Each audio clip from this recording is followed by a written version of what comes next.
नमस्कार साथियों, स्वागत है आप सभी का। मित्रों, मैं कुछ महत्वपूर्ण प्रश्नों को लेकर के उपस्थित हूँ आप सभी के समक्ष। जैसा कि हम सभी जो है यूपी टीजीटी पीजीटी की जो है तैयारी में लगे हुए हैं और उनसे संबंधित परीक्षा से संबंधित कुछ महत्वपूर्ण टॉपिक को हम सभी देख रहे थे। संस्कृत साहित्य एंड व्याकरण एक छोटा सा पार्ट है लेकिन बहुत ही इम्पॉर्टेंट पार्ट है। तो इसमें हम लोग एक रिवीजन क्लास थी पहले, बहुत डीपली सारी क्लासेज हो चुकी हैं, लेकिन एक रिवीजन क्लास के तौर पर हम सभी देख रहे थे। और ये भी समझिए कि जितने भी इम्पॉर्टेंट तथ्य हैं सभी इसमें सम्मिलित किए गए हैं।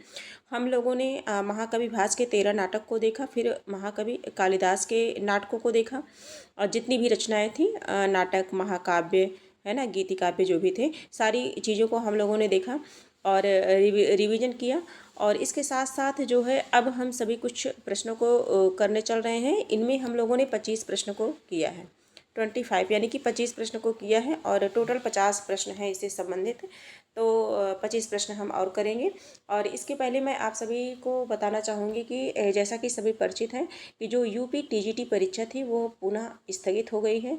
और जो डेट 21-22 जुलाई को की गई थी, है ना, कि जैसा कि 15 और 14 और 15 को पेपर था मई में, लेकिन फिर वो जो है पोस्टपोन होकर जुलाई में डेट चली गई। लेकिन अब पुनः जो है फिर से एक नोटिस आई और उसके माध्यम से यह पता चला कि जो है अब वो पेपर की कोई डेट फिक्स अभी नहीं है, निकाली जाएगी आने वाले टाइम में। कब होती है, क्या होता है, कैसे होता है, ये सब जो है बाद की बातें हैं, है ना, जब होगा तो पता चलेगा ही। और लेकिन जो यूपी टीजीटी है, यूपी टीजीटी की बात है ये, लेकिन जो पीजीटी की परीक्षा जो डेट है उसी डेट पर है। इसके संबंध में, इसके संदर्भ में कोई ऐसी बात, ऐसी सूचना नहीं है। तो ये अपने डेट पे ही होगा एग्ज़ाम इसका। तो हम सभी पीजीटी की कन्फ्यूजन में ना रहते हुए हम सभी पीजीटी की तैयारी में निरंतर लगे रहें और इसी परीक्षा को मान करके चलते हैं। और जल्द ही कोई ना कोई नोटिफिकेशन ज़रूर आएगा यूपी टीजीटी के लिए। लेकिन जैसा कि कई बार आ चुका है तो अब जैसे कभी कभी लगता है कि भरोसा ही उठ गया है कि ये लोग क्या चाहते हैं, कुछ समझ नहीं आता। कभी कभी क्रोध भी बहुत आता है, लेकिन क्या किया जाए, जो चीज़ें अपने बस में नहीं हैं, है ना। तो 25 नंबर के प्रश्नों को हम सभी देखते हैं। हाँ, मैं क्षमा प्रार्थी हूँ आप सभी से, क्योंकि बीच में 4-5 दिन से, कुछ दिनों से क्लास नहीं हो पा रही थी क्योंकि मैं थोड़ा सा बिजी चल रही थी। तो आज की क्लास में हम देखेंगे 25 प्रश्नों को। 25 नंबर का जो प्रश्न है, रघुवंशम किसकी रचना है, रघुवंशम किसकी रचना है। तो शायद ये आंसर आप सभी गेस कर पाएंगे, क्योंकि पहले इसी क्लास में हम लोगों ने डीपली से पढ़ा है। इसके पहले की जो क्लास थी तो व्यास और भरत मुनि, कालिदास और चाणक्य, है ना। तो भरत मुनि नाट्यशास्त्र, है ना, और ये जो कालिदास हैं ये रघुवंशम कुमार संभवम, ये दोनों महाकाव्य हैं, है ना। अभिज्ञान शाकुंतलम ये इनका नाटक है ना, ऋतु संहारम तो जो है गीत काव्य है। तो ये कालिदास, रघुवंशम किसकी रचना है, महाकवि कालिदास की। रघुवंशम किसकी रचना है, महाकवि कालिदास की रचना है। अगला जो हमारा क्वेश्चन है, हम अगले क्वेश्चन पर चलते हैं। 26 नंबर का जो क्वेश्चन है हमारा, प्रश्न संख्या 26 है, महाकवि कालिदास किस अलंकार के लिए प्रसिद्ध है। महाकवि कालिदास किस अलंकार के लिए प्रसिद्ध हैं। तो ये सारे क्वेश्चन आप सभी कर चुके हैं, लेकिन हम सभी जितनी प्रैक्टिस करें उतना ही फायदेमंद है हम लोगों के लिए। तो इन प्रश्नों को हम करते हैं, जिससे कई बार प्रश्न करने से वो चीज़ें हमें याद हो जाती हैं, रटना नहीं पड़ता, मुझे मेहनत नहीं लगानी पड़ती हम लोगों को।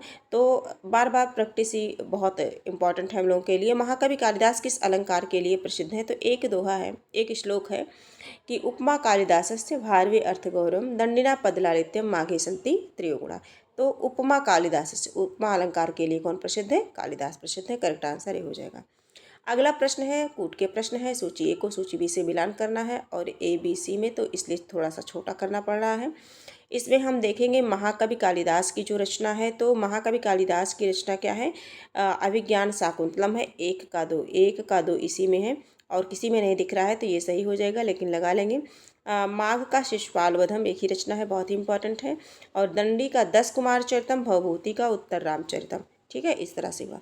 आगे हम सभी देखेंगे जो हमारा अगला प्रश्न है, 28 नंबर का प्रश्न है, कालिदास की रचना कुमार संभवम है। तो ये विधा की दृष्टि से पूछा जा रहा है कि कौन सा है, गीत काव्य है, नाटक है, या जो है एक खंड काव्य है, एक मुक्तक काव्य है, एक गीति काव्य है, एक महाकाव्य है। तो रघुवंशम कुमार संभवम, है ना। कुमार जो है कितने वर्ष के हैं, तो 17 वर्ष, यानी कि जो सर्ग है वो कुमार संभव में 17 सर्ग हैं, और रघुवंशम में कितने सर्ग हैं, तो 19 सर्ग हैं। यहाँ से प्रश्न बनते हैं, तो इतना ध्यान रखेंगे। और ये दोनों क्या है, महाकाव्य हैं, दोनों क्या है, महाकाव्य हैं। तो रघुवंशम पूछा गया है, तो रघुवंशम क्या है, एक महाकाव्य है। आगे हम सभी देखेंगे, कालिदास की प्रथम काव्य कृति है, कालिदास की प्रथम काव्य कृति है, तो मेघदूत, ऋतुसंहारम, रघुवंशम, नैषध कालिदास की प्रथम काव्य कृति है। 29 नंबर का जो प्रश्न है, शायद आप सभी भी आंसर दे पा रहे होंगे। प्रश्न संख्या 29, तो जो ऋतु संहारम है, जिसमें 6 ऋतुओं का वर्णन किया गया है, तो ऋतु संहारम इनका प्रथम है, ऋतु संहारम इनकी प्रथम रचना है। अभिज्ञान शाकुंतलम जो नाटक है, ये इनकी आखिरी रचना है। अगला देखेंगे, कालिदास किस रीति के सर्वोच्च कवि हैं। प्रश्न संख्या 30, कालिदास किस रीति के सर्वोच्च कवि हैं। पांचाली, गौड़ीय, वैदर्भी, इनमें से कोई नहीं। प्रश्न संख्या 30 है, तो जो कालिदास जी हैं ये वैदर्भी रीत के हैं। कालिदास क्या हैं, वैदर्भी रीत के हैं। करेक्ट आंसर हमारा सी हो जाएगा। अगले प्रश्न पर चलते हैं। 31 नंबर का प्रश्न है, अभिज्ञान शाकुंतलम नाटक में कितने छंदों का प्रयोग किया गया है। इसमें अंक की बात नहीं बल्कि छंद की बात हो रही है कि अभिज्ञान शाकुंतलम नाटक में कितने छंदों का प्रयोग है, तो 24 छंदों का प्रयोग है। कितने छंद का प्रयोग है, 24 छंद का प्रयोग। तो इस प्रकार से करेक्ट आंसर हमारा क्या बनेगा, बी बनेगा। अगला देखेंगे, 32 नंबर का प्रश्न है, कालिदास रचित नाटक छांटिए। कालिदास रचित नाटक छांटिए। मालती माधव, किरातार्जुनीयम, विक्रमोर्वशीयम, शिशुपाल वधम। ठीक है, तो इसमें हमें नाटक देखना है, 32 नंबर का है। तो कालिदास का जो नाटक है अभिज्ञान शाकुंतलम और विक्रमोर्वशीयम, है ना। तो करेक्ट आंसर हमारा क्या हो जाएगा, सी हो जाएगा। राइट आंसर सी हो जाएगा। 33 नंबर के प्रश्न को देखेंगे, अभिज्ञान शाकुंतलम की विधा है। तो अभिज्ञान शाकुंतलम, विक्रमोर्वशीयम, महाकवि कालिदास के ये दोनों क्या है, नाटक हैं। तो करेक्ट आंसर हमारा क्या हो जाएगा, डी हो जाएगा। अब हम लोग 33 नंबर के प्रश्नों को देखते हैं। प्रश्न संख्या 33, अर्थो ही कन्या परिकीय ये इस किस नाटक श्लोक का चरण है। तो ये एक प्रकार से सूक्ति है, और किस नाटक से है, तो अर्थो ही कन्या, मतलब निश्चय ही कन्या क्या होती है, पराया धन होती है ना, दूसरे की वस्तु का धन होती है। तो ये अभिज्ञान शाकुंतलम में है। किसका है, अभिज्ञान शाकुंतलम में। करेक्ट आंसर ये हो जाएगा। अगले प्रश्न की बात करें तो विश्व का प्रसिद्ध नाटक कौन सा है। 35 नंबर का प्रश्न है, विश्व का प्रसिद्ध नाटक। 35 नंबर का है, विश्व का प्रथम प्रसिद्ध नाटक। तो देखिए जो है उत्तर रामचरितम, वृक्षकटिकम, महावीर चरितम, अभिज्ञान शाकुंतलम। तो विश्व के प्रसिद्ध नाटकों की बात की जाए तो कौन है, अभिज्ञान शाकुंतलम, शकुंतला और दुष्यंत नायक नायिका। ठीक है, तो करेक्ट आंसर हमारा क्या बनेगा, ए बनेगा। अगला देखेंगे 36 नंबर के प्रश्न को, शकुंतला दुष्यंत का विवाह था, मतलब किस प्रकार का विवाह था। दैव विवाह था, असुर विवाह था, प्रजापत्य या गांधर्व, कौन सा विवाह था। तो इनका जो है गांधर्व विवाह था, है ना। करेक्ट आंसर डी हो जाएगा। अगले प्रश्न पर चलते हैं 37 नंबर का, सरसिजमनु विद्धम शैव शैव ना अपि रम्यम किस नाट्य से उद्धृत किया गया है ना। तो ये जो उक्ति है किस नाटक से है, 37 नंबर का प्रश्न है। ये है अभिज्ञान शाकुंतलम। किसकी है, अभिज्ञान शाकुंतलम। करेक्ट आंसर हमारा क्या बनेगा, डी बनेगा। अगला देखेंगे, कालिदास के किस नाटक की विधा महाभारत के आदि पर्व से लिया गया है। कालिदास के किस नाटक की विधा जो है महाभारत के आदि पर्व से लिया गया है। सारी रचनाएं विक्रमोर्वशीयम, अभिज्ञान शाकुंतलम, मालविकाग्निमित्रम, इनमें से कोई नहीं। चारों ऑप्शन में से हमें करेक्ट आंसर बताना है, तो अभिज्ञान शाकुंतलम का है। करेक्ट आंसर हमारा क्या हो जाएगा, ए बी हो जाएगा। 39 है, प्रश्न संख्या 39 है, मालविकाग्निमित्रम की प्रस्तावना में कालिदास ने किस नाट्यकार का स्मरण किया है। मालविकाग्निमित्रम की प्रस्तावना में कालिदास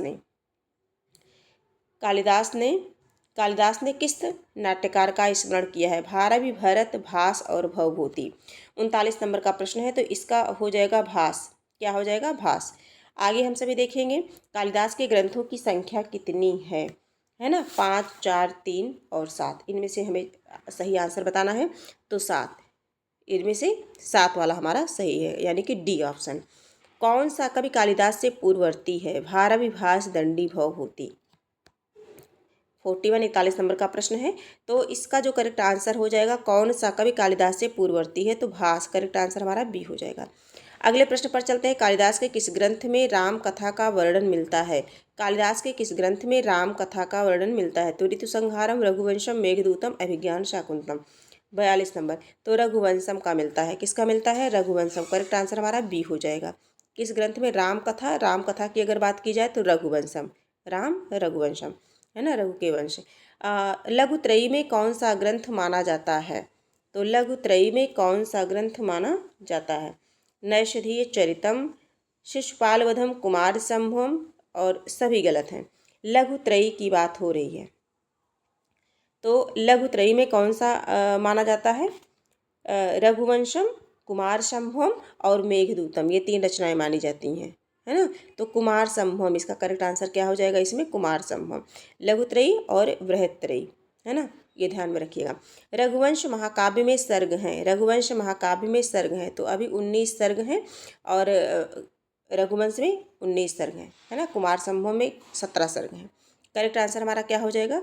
19 यानी कि बी हो जाएगा। अगले प्रश्न पर चलते हैं। प्रश्न संख्या 45 देखते हैं। कालिदास के सुलभ कोपो महर्षि किसे कहा जाता है? कालिदास के सुलभ कोपो महर्षि, है ना, किसे कहा जाता है? दुर्वासा को, परशुराम को, वशिष्ठ को, विश्वामित्र को। तो चारों ऑप्शन में से करेक्ट आंसर है हमारा है दुर्वासा को। किसे? दुर्वासा को, क्योंकि इन्होंने ही श्राप दिया था शकुंतला को। तो करेक्ट आंसर हमारा क्या होता है? ए होता है। कौन सा ग्रंथ कालिदास प्रणीत है? 46, उत्तर रामचरितम, मृच्छकटिकम, मालविकाग्निमित्रम, है ना, और मुद्रा राक्षस। ठीक है, तो उत्तर रामचरितम, मालविकाग्निमित्रम, मृच्छकटिकम, चारों में से हमें बताना है। 46 नंबर का प्रश्न है, हमें बताना है। तो मालविकाग्निमित्रम, है ना, मालविकाग्निमित्रम किसका है? महाकवि कालिदास का है। ठीक है। उत्तर रामचरितम किसका है? उत्तर रामचरितम भवभूति की, और शूद्रक की रचना मृच्छकटिकम है। आगे हम सभी देखेंगे। निम्नलिखित में से कौन सी कृति कालिदास कृत नहीं है? कालिदास की रचना नहीं है। तो इसमें हम सभी देखेंगे कुमार संभवम महाकाव्य है, जिसमें 17 सर्ग हैं। अभिज्ञान शाकुंतलम जो कि नाटक है, सबसे आखिरी रचना है। उत्तर रामचरितम भवभूति की है। रघुवंशम में 19 सर्ग हैं, कालिदास की है। तो उत्तर रामचरितम ही करेक्ट आंसर सी माना जाएगा। आगे देखेंगे 48 नंबर का प्रश्न है। इनमें से कौन सी रचना लघुत्रयी में नहीं आती है? लघुत्रयी में नहीं आती है। तो महाकवि कालिदास की 3 रचनाएं हैं जो लघुत्रयी में आती हैं। तो जो है रघुवंशम, कुमार संभवम और मेघदूतम। तो अगला बचता कौन है? ऋतुसंहारम बचता है। तो ये पहली रचना मानी जाती है कालिदास की, और करेक्ट आंसर हमारा डी हो जाएगा। 48 का करेक्ट आंसर हमारा क्या बनेगा? डी बनेगा, यानी कि ऋतुसंहारम। अगले प्रश्न पर चलते हैं हम।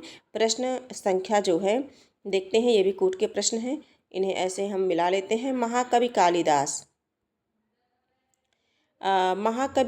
कालिदास की रचना बताना है ना। तो इसमें ऋतुसंहारम एक का एक इसमें भी है, और भवभूति की रचना है। भवभूति की रचना, उत्तर रामचरितम किसकी रचना है? भवभूति की रचना है। 4 इसमें भी है, दोनों में बराबर है। देखिए ऐसे होता है। दंडी 10 कुमार चरितम दूसरा है, और तीसरे का दूसरा इसमें भी है, और इसमें भी तीसरे का दूसरा है। अब हम लोग देखेंगे बाण भट्ट की कादम्बरी है, यानी कि 5 है। तो 5 इसमें है और इसमें 3 है ना। तो ये वाला करेक्ट आंसर हमारा ए हो जाएगा। और श्रीहर्ष का क्या हो जाएगा? नैषधीय चरितम। तो जो है ई का जो है तीसरा हो जाएगा। तो इस प्रकार से करेक्ट आंसर हमारा ए बनेगा। अगले प्रश्न पर चलते हैं हम। कौन सी रचना कालिदास की नहीं है? कौन सी रचना कालिदास की नहीं है? मेघदूतम, अभिज्ञान शाकुंतलम, 10 कुमार चरितम, रघुवंशम। तो 10 कुमार चरितम किसकी है? दंडी की रचना है। तो इस प्रकार से टोटल हम लोगों ने डीपली, एक प्रकार से रिवीजन क्लास थी, लेकिन डीपली जो भी पढ़ा, डीपली पढ़ा हम लोगों ने। और शायद अब कालिदास के ग्रंथों से, कालिदास से संबंधित, उनकी रचनाओं से संबंधित जो भी तथ्य अगर पूछे जाएंगे तो शायद आपको इसमें से मिल जाएंगे, और बहुत सारी चीज़ें आपको समझ ही भी आई होंगी, है ना। तो आज की क्लास हम यहीं कंप्लीट करते हैं। ऐसे ही कुछ महत्वपूर्ण टॉपिक को लेकर के मैं आप सभी के समक्ष उपस्थित होती रहूँगी, और आप सभी आपके जो अपने नोट्स हैं, है ना, वो आप अपने पढ़ते रहिए। बाकी रिवीजन के लिए कुछ जो छोटे छोटे टॉपिक हैं जिन्हें हम लोग कर सकते हैं, है ना, जैसे हिंदी साहित्य का इतिहास, पद्य साहित्य का इतिहास, गद्य साहित्य का इतिहास, ये सारी चीज़ें अपने आप में बहुत बड़ी हैं और इन्हें आप अपने जो भी नोट्स हैं उनसे आप जो है करते रहिए, रिवीजन करते रहिए जितना ज़्यादा से ज़्यादा हो सके। और आज की क्लास हम यहीं कंप्लीट करते हैं, फिर मिलेंगे, तब तक के लिए धन्यवाद।